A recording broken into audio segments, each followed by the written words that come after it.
Senator Alex Antic, been great to speak with you recently on Flow. Good to be with you again. Thanks, Ricky. Great to be here. Now, last week when we spoke, we talked about the tech giants and social media and concerns about giants like Google, and there was a conversation back then about maybe Google should be replaced in Australia by the something like the ABC is funded, a government-funded search engine. Now there's a suggestion that's popped up that maybe the ABC should run a competitor to Facebook. What's going on there?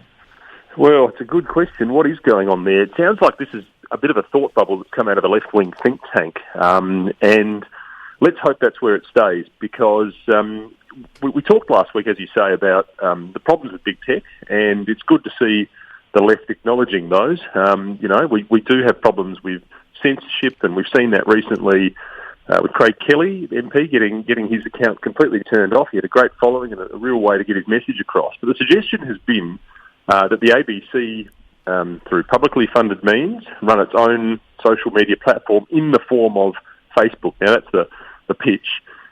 Immediately, it's a pretty simple answer from me. It's a great big no, and I'll tell you why.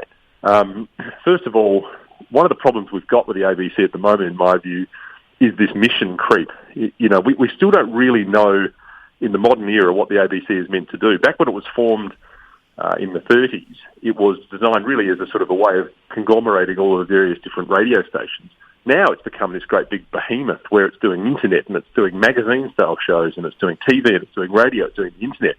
This is just another limb to that. And really, in my view, what would happen if the ABC started its own social media network would be we would just get another left-wing echo chamber in the form that we've already got in the form of Twitter and other such organisations.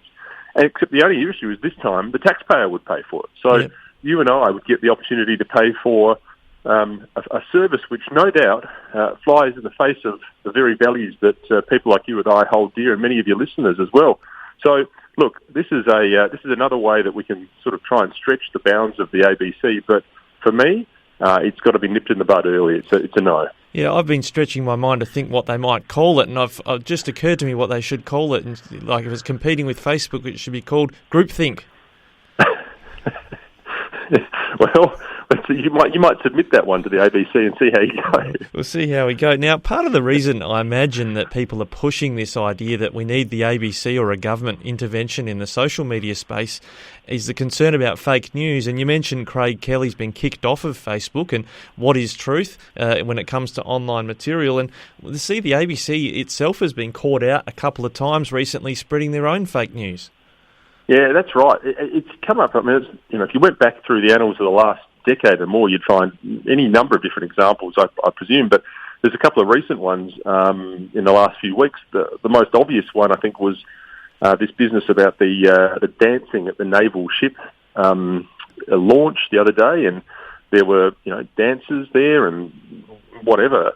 The ABC ran some footage where they cut to a couple of the Defence Force chiefs supposedly looking shocked in the crowd. And then 24 hours later, they admitted, well, no, actually, they weren't there in the crowd at all, and they'd kind of just either used footage that had been given to them or, tacked it together to make it look in a different way. Yeah, so the We've ABC, seen that several times. They made that look like it was a moment in Police Academy with Commandant Lestrade watching this bizarre occurrence. Turns out it never happened.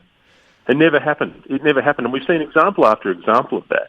I think there was one a year or so ago with the Prime Minister talking to a person during the bushfires, and it made it look like there was a sort of an altercation when in actual fact the conversation kept going. So we've seen examples of this, and look, you have to ask yourself why. You have to ask yourself why it is we've got into a position where this organisation's editorialising and in this fashion. And I always say what we're seeing out of the ABC in 2021 is that organisation using your money to preach their politics. And my view is there's got to be a proper deep dive into this, and there's got to be a proper umpire so that people can complain. They can complain and it has some teeth, because the problem is not getting fixed at the moment. There's a feeling, I think, amongst older listeners, older Australians, that the ABC was there for the regions, that it was there to represent people in the regions. How has it lost its anchor? How has it drifted so far to the political left? It's a great question, and we know that when it commenced, it was really, as I said earlier, a way of kind of joining the dots on the various different radio stations, and they were regional, a lot of them. It was a way of connecting various parts of the country by radio. Since then, I think it's death by a thousand cuts in many ways. We've seen this drift into TV, drift into the internet. But I think the real issue has been, as that mission creep has increased, so has the hiring budget. And what we've seen, I think, in essence, is what they're calling now a staff-led collective, if you like. So if I'm a manager and I hold, particular political views, I'm more likely to hire, particularly given it's not my money, someone who also shares those views.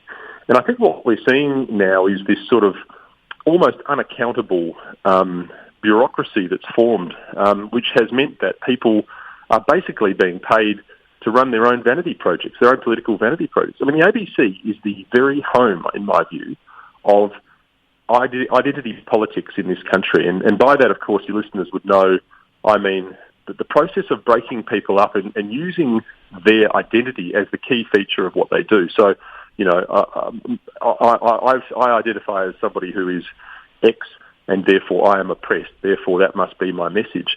Now, that to me is has nothing about diversity, whether you're an LGBTIQ person or whatever it is. It's actually about division. The ABC, in my view, is stoking division in this country, not unity. Yeah, and I noticed that on that front, I've spoken with the listeners on the morning show earlier today about this identity politics topic, because the Prime Minister's being quoted by Latika Burke in Sydney Morning Herald speaking to an audience in Sydney, and he's spoken about this scourge of identity politics in Australia and how we need to move away from that topic. And one of the identity issues, I guess, that's been levelled at the PM, including from the ABC, is about his religious beliefs. What do you make of where the ABC's going with the commentary on the PM's religious beliefs, and does it really matter when it comes to public policy making? Well, look, I mean, I think first of all, starting a step back, there's a broader conversation about where the community at large and some of the media organisations generally take religious views, particularly those of the Christian faith. I mean, I think you'll find that you would get a very different reaction from some of the media outlets for certain religions than you would with Christianity. And we saw that recently with the ABC around Easter time.